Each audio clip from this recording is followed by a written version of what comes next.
오늘 하나님께서 우리에게 주시는 말씀은 시편 1편 1절서부터 6절까지 우리가 또 한 절씩 교독하겠습니다.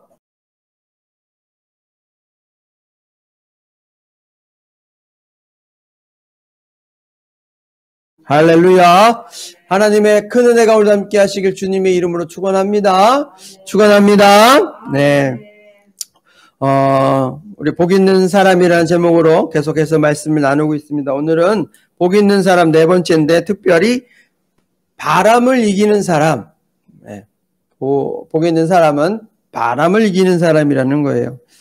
2000년도에 나왔던 영화 중에 제가 청년 시절에 아주 재밌게 본 영화가 있어요. U5712. 572라고 저기 샘 572라고 있지만 그 사람 말고 U571이라는 영화가 있어요. 이제 이게 2차 세계대전을 배경으로 합니다. 2차 세계대전 때 북대서양 지역에 연합군이 이 독일군에게 항상 패해요. 특별히 독일의 잠수함이 U-보트라고 불러요. U571인데 그래서 U-보트라고 부르는데 이 잠수함한테 항상 어려움을 당하는 거예요. 한 1000척이 넘는 배가 이 U571 U-보트에 의해서 침몰을 당했어요. 이게 보급 문제가 있기 때문에 자꾸 이 U-보트에게 이 공격을 당하면 이 전쟁에서 크게 질 수도 있겠다라는 아주 굉장히 큰 심각한 일이 생긴 거죠. 그래서 이 U-보트를 잡아야 되겠다는 거예요. U-보트를 잡아야 되는데 이 속수무책으로 항상 이 신출귀몰 하니까 잡을 수가 없는 거예요. 문제는 이제 이 U-보트에 가지고 있는 이 독일 잠수함의 암호를 해독할 수만 있으면 이 U-보트를 잡을 수 있을 것 같다는 것이죠. 근데 때마침 이 연합군의 포격을 받고 대서양에 표류하고 있는 그 U-보트가 독일군 잠수함이 있다라는 정보를 입수합니다. 그래서 일단 잠수함 안에 이게 뚜껑 다 막고 있으니까 들어가서 암호 해독기를 가지고 나와야 되잖아요. 그럼 일단 들어가야 되잖아요. 그래서 그거랑 가장 비슷한 기종을 찾습니다. 1차 세계대전 때 사용한 미군의 함정, 미군 잠수함 S-33을 U-보트인 것처럼 속여서 그 옆에 데리고 갑니다. 그리고는 우리가 너희를 구하러 왔다라는 신호를 보내죠.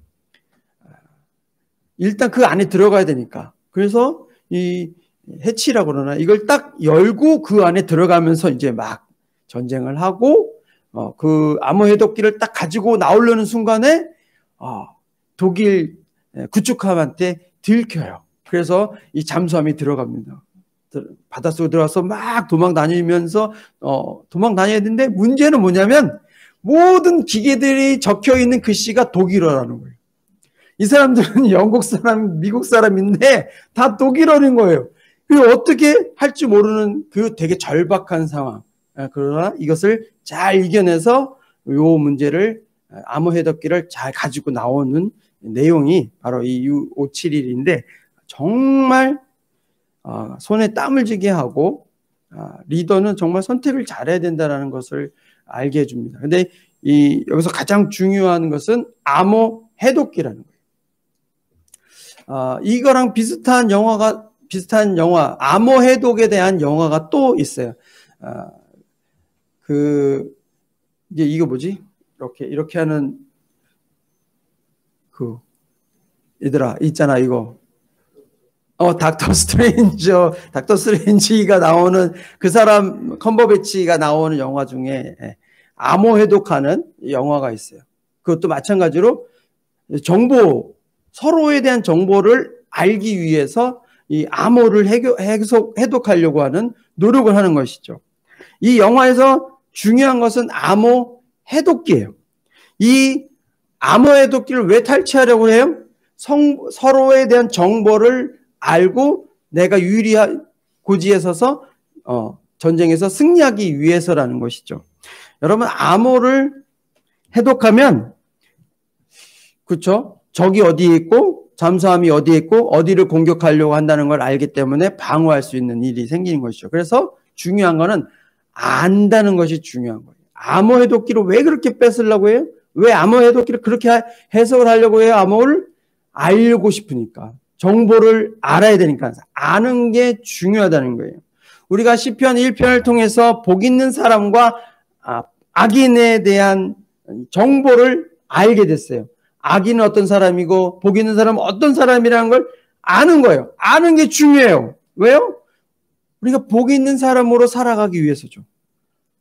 악한 사람으로 살기 위해서가 아니라 하나님의 복을 누리는 복 있는 사람이 되기 위해서 어떤 사람이 복 있는 사람이고 어떤 사람이 악한 사람인지를 아는 게 중요한 거예요. 그래서 시편 1편 1절부터 3절까지는 전반부는 복 있는 사람에 대한 이야기를 해줘요. 복 있는 사람의 대표는요, 시냇가에 심기운 나무와 같은 사람이에요.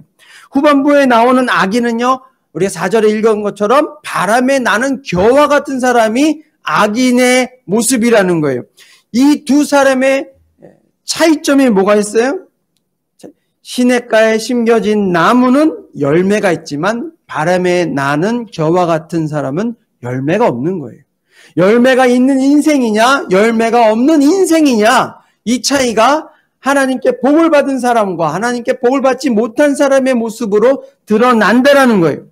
어떤 사람은 인생의 그 뿌리를 말씀의 강가, 복음의 강가에 내려놓고 하나님의 그 말씀의 영양분을 쭉쭉 받아서 철을 따라서 열매를 맺는 복 있는 사람이 되지만, 어떤 사람은 그 인생의 뿌리를 세상의 흐름과 세상의 가치관과 세상의 그 교훈에만 쫓아다니면서 그것을 쫓아다니다 보면 열매 맺지 못하는 바람에 나는 겨와 같은 모습이 된다는 거예요. 겨가 뭔지 아세요? 우리 어른들은 이제 겨는 알지만 우리 학생들은 겨를 못 봤을 것 같아요. 겨가 뭔지 알아요? 준석이 겨가 뭔지 모르지?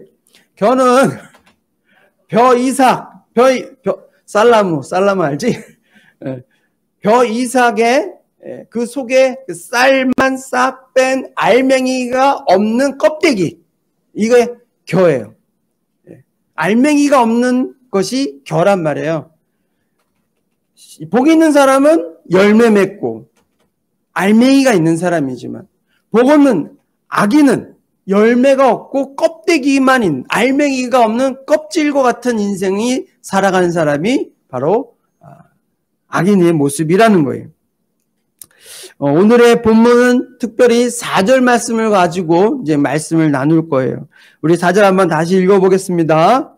4절 읽어봅시다. 시작. 악인들은 그렇지 아니하며 오직 바람이 나는 겨와 같도다. 아멘. 자, 인생에 이 말씀을 읽어보면 인생에 무엇이 있냐면 바람이 있다라고 이야기하는 거예요. 바람에 나는 겨와 같도다. 근데 우리 옛날에 어르신들이 키질이라고 그랬어요. 키질.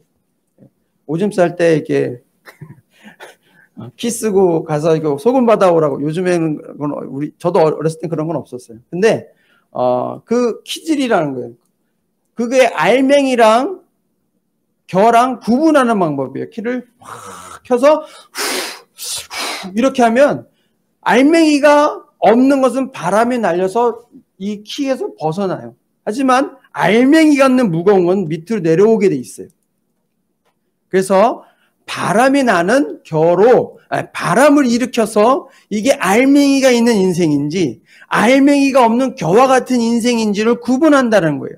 오늘 이 말씀을 잘 읽으면서 우리가 눈여겨봐야 되는 것은 이 바람은 악인들에게만 부는 게 아니라는 사실이에요. 악인뿐만 아니라 의인이라 불리우는 사람들에게도 바람은 있다라는 거예요. 그러나 그 바람에 견디고 바람을 이기는 사람은 알맹이가 있는 복 있는 사람이고, 그 바람을 이겨내지 못하고 훌훌 날아가는 가벼운 알맹이가 없는 껍질과 같은 인생은 하나님의 복을 받지 못한 악인의 모습이라고 성경은 이야기하는 거예요. 중요한 것은 바람이 있다. 그리고 의인은 이겨내지만 악인은 바람을 이겨내지 못한다는 거예요. 그러면 우리가 계속 바람의 이야기하고 있고 바람을 그러면 어떻게 이기느냐가 중요한 거잖아요. 어떻게 해야 바람을 이겨내면서 하나님의 복 있는 사람으로 살아갈 수 있겠느냐라는 거예요. 첫째로 바람을 이겨낼 수 있는 방법은요. 알아야 한다는 거예요. 뭘 알아요?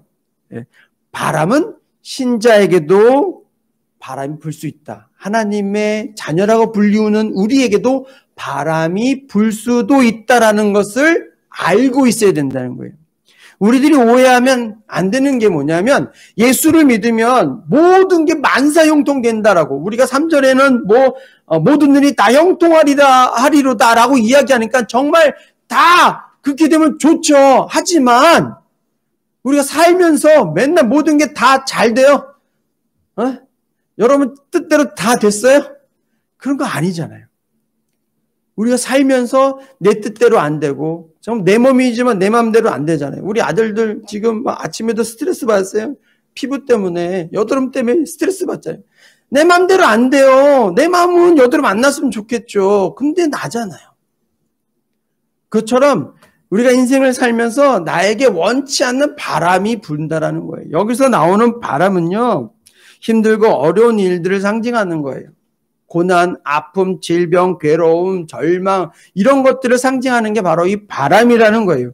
예수 믿으면 궁극적으로 잘 될 거예요. 궁극적으로 천국 백성으로서 아름답게 살아가게 될 거예요. 하지만 그런 천국 백성임에도 불구하고 바람은 우리에게도 동일하게 분다라는 거예요.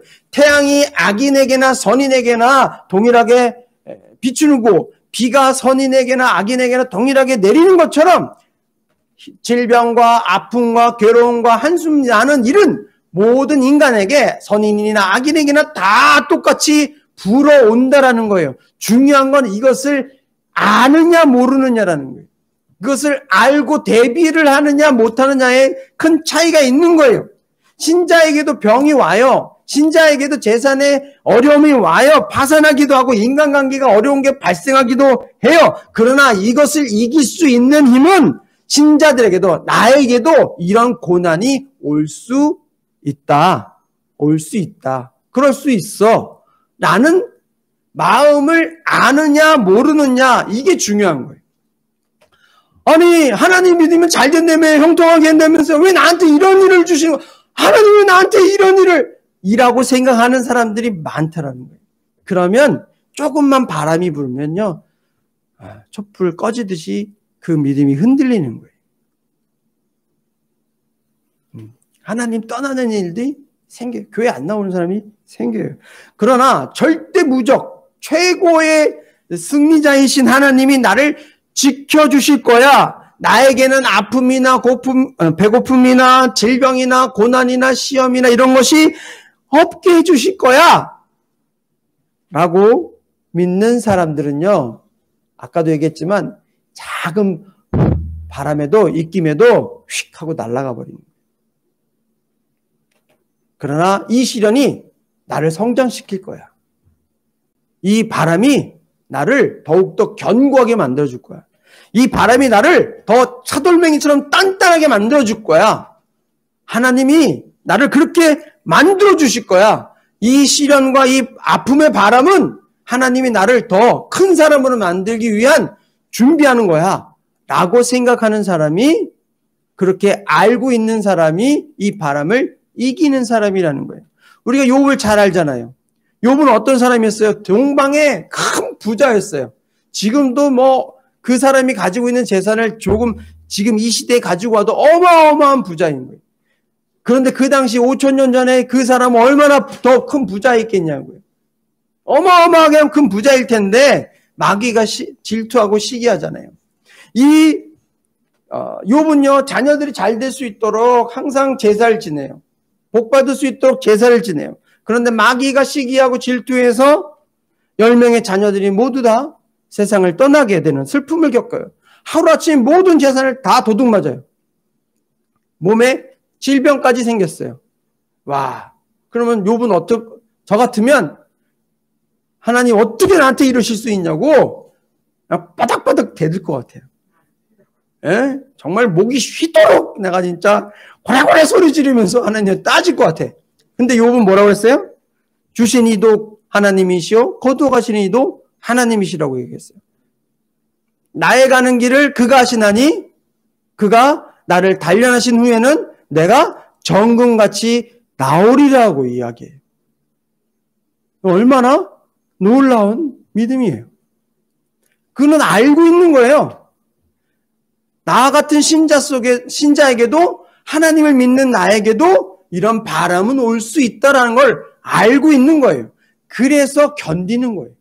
그래서 이 시련과 이 아픔을 겪고 이겨내는 거예요. 나중에 어떻게 돼요? 2배의 축복을 받잖아요. 2배의 축복을 받잖아요. 자녀도 또 10명을 또 얻어요.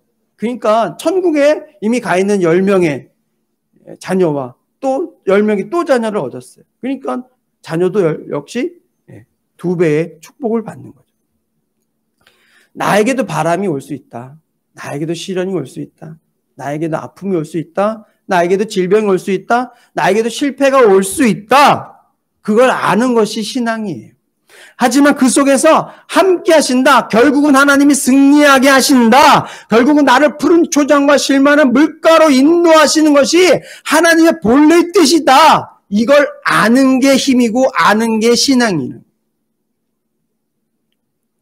그러니까 고난의 바람, 좌절의 바람, 실패의 바람, 힘들고 어려운 일의 바람이 내게 왔을 때 그것을 대하는 마음의 자세가 중요한 거예요.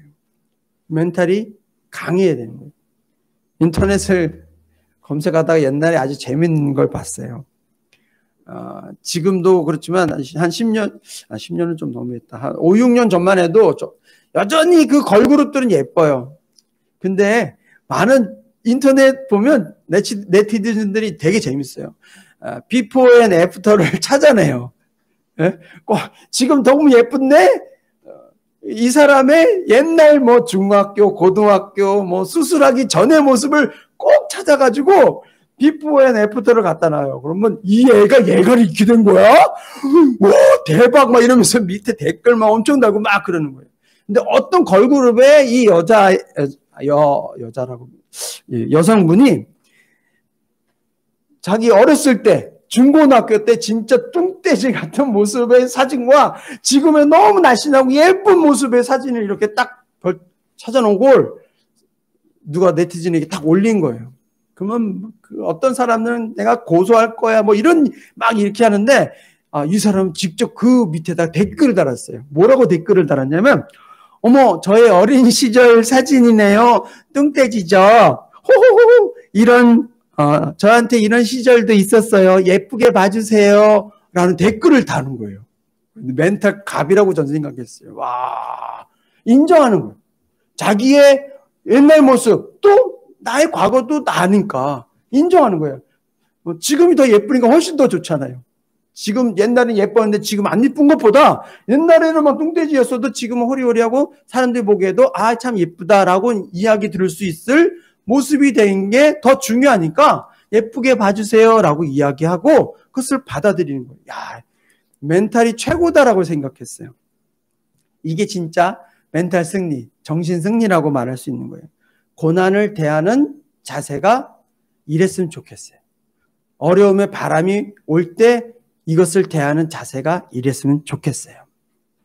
목사님이 말씀하신 고난이 이런 거구나. 신자에게도 오네. 그래 나에게도 오네. 잘 이겨내야지. 하나님이 이거 잘 바람 맞으면서 잘 이겨낼 수 있도록 해주시겠지.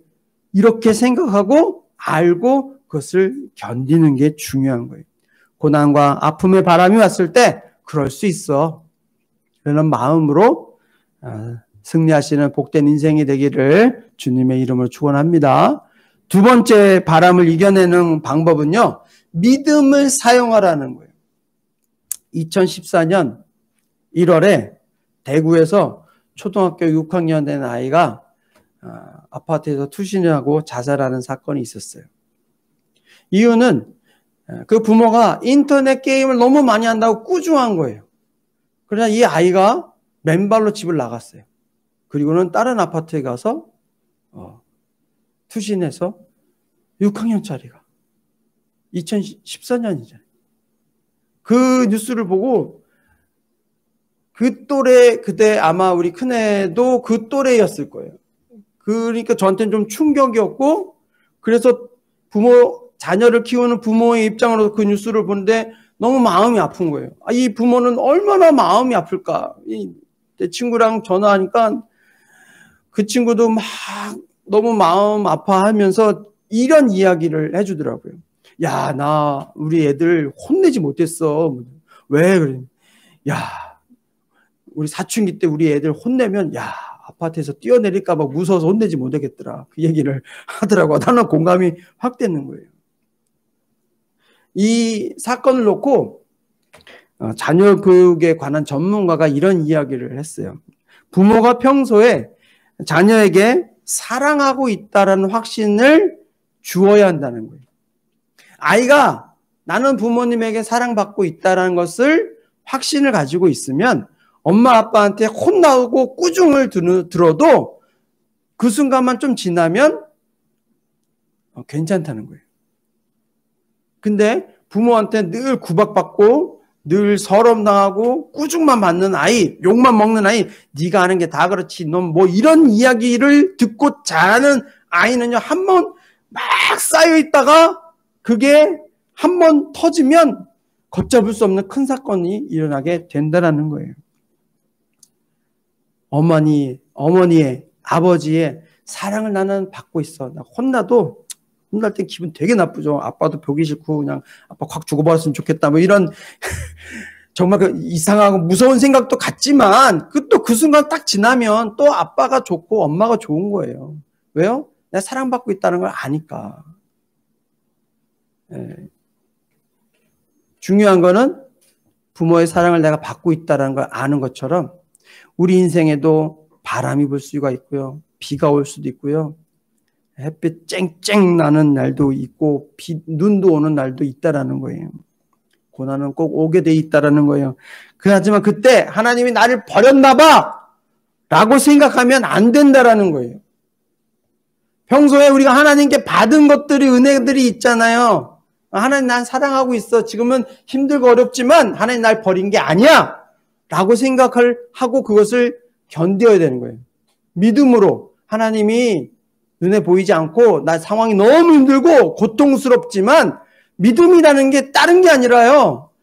눈에 보이지 않지만 하나님이 날 버리지 않았어 라고 확신을 갖고 그것을 넘어갈 수 있는 게 믿음이라는 거예요.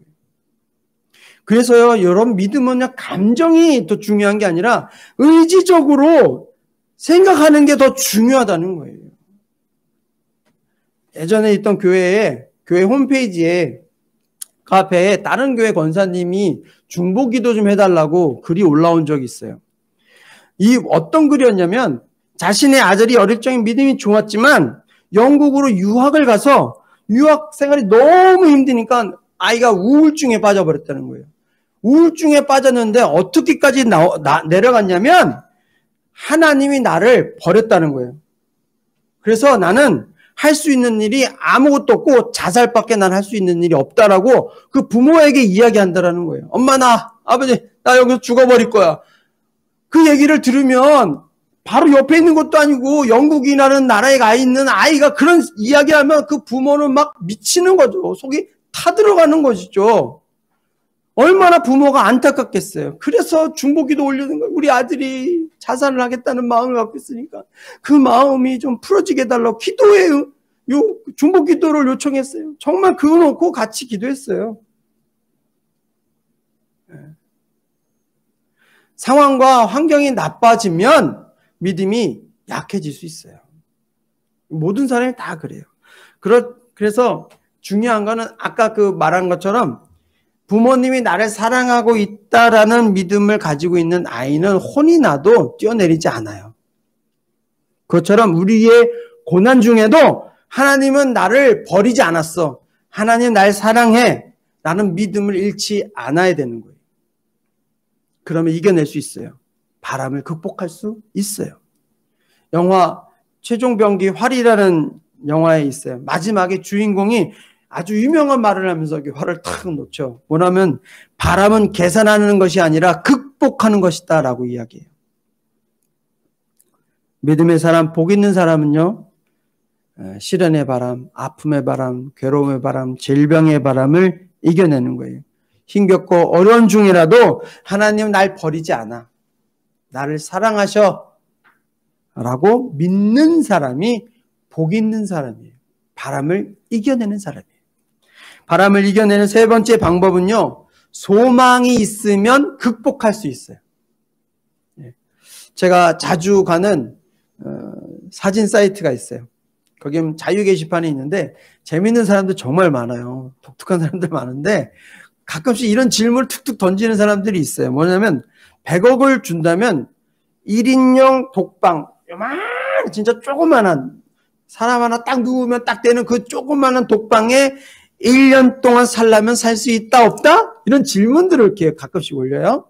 그러면 많은 사람들이 못한다. 난 못 산다. 이게 대부분의 많은 사람들이 있어요. 근데 간혹 가다가 몇몇 분들은요, 가능하다는 거예요.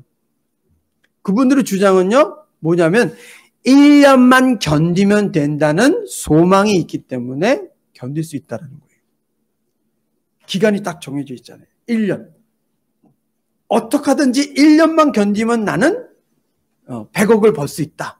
라는 그 소망이 있으니까 지금 힘든 거 난 견딜 수 있어. 라고 이야기하는 거예요. 여러분, 이게 소망의 힘이에요.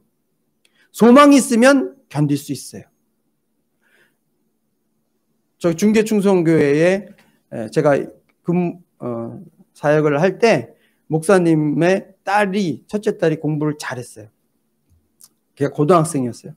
하루에 4시간 정도 자는 것 같아요. 하루는 이제 한번 어떻게 하다 얘기를 하게 됐어요. 야, 너 왜 이렇게 공부를 열심히 하니? 그러니까 그 아이가 하는 얘기가, 목사님, 내 젊음의 청춘을 다 바쳐서 노년을 편안하게 살 거예요. 그러면서 제가 지금 이렇게 막 참고 막 공부를 해야 제가 좋은 대학에 가서 노년에 편안하게 갈 수 있어요. 이렇게 얘기를 하는 거예요. 근데 그 친구가 정말 그 연대 법대를 갔어요. 그렇게 앉아 공부 열심히 하더니 연대 법대를 갔어요. 그리고 변호사를 지금 해요. 그 아이를 보면서 그 아이가 소망이 있으니까 오늘 공부하고 힘든 거를 견디는 거예요. 왜 잠자기 싫겠어요? 잠자고 싶겠죠. 근데 그걸 이기는 힘이 어디서 나와요? 지금 이 어렵지만 자기는 변호사가 돼서 뭐 할 거다는 그 소망이 있으니까 이걸 견디는 거예요. 고난의 바람, 실패의 바람, 아픔의 바람이 와도 소망이 있는 사람은 견딜 수가 있는 거예요. 여러분에게 소망이 하나님이 계심을 믿으시기 바랍니다. 우리 하나님이 소망의 하나님이에요. 어떻게 하든지 여러분에게 복을 주시고 많은 분이 우리 하나님이라는 거예요. 나는 그 하나님 너무 좋아요. 어떻게 하든지 나에게 복을 그냥 꾸역꾸역 복을 넣어주고 싶으셔가지고 어쩔 줄 몰라 하시는 분이 우리 하나님이라는 거예요. 이 사실을 잊지 마십시오. 이게 소망이지. 이 소망이 있는 사람이, 이 믿음을 가지고 있는 사람이 망하지 않아요. 심리학자들이 실험을 했대요. 쥐를 잡아서 이 항아리 안에 쥐를 넣었대요. 그리고 꼭 막았대요. 공기는 들어가게. 그러나 깜깜하게. 쥐가요, 3분 안에 죽었대요.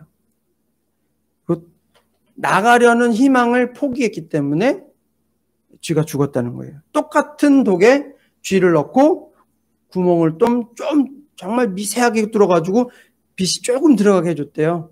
이 쥐가요, 36시간을 살았대요. 빛이 들어가니까 소망이 있다는 거예요. 희망을 갖게 됐다는 거예요. 3분에 죽는 이 쥐가 36시간을 견딜 수 있었다는 거예요. 소망이 있느냐 없느냐, 빛이 있느냐 없느냐, 여기에서 차이가 난다라는 거예요.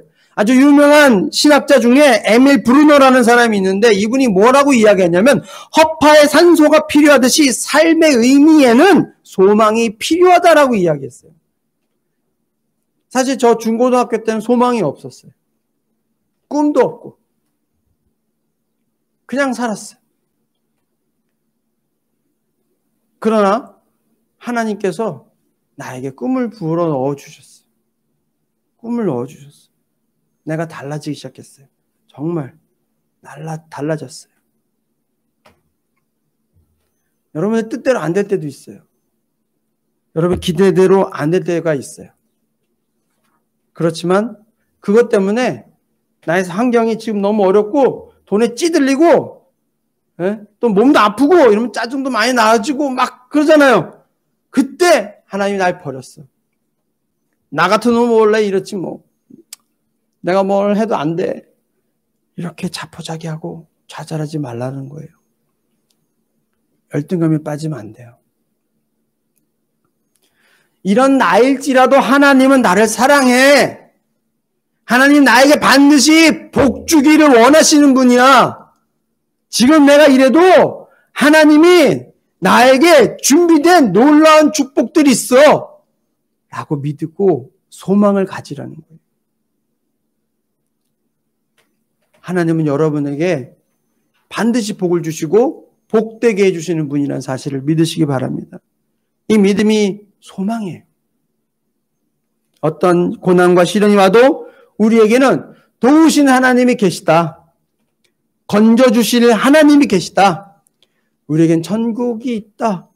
이런 소망이 있으면 지금의 고난도 극복할 수 있는 줄로 믿습니다. 바람을 이겨낼 수 있습니다.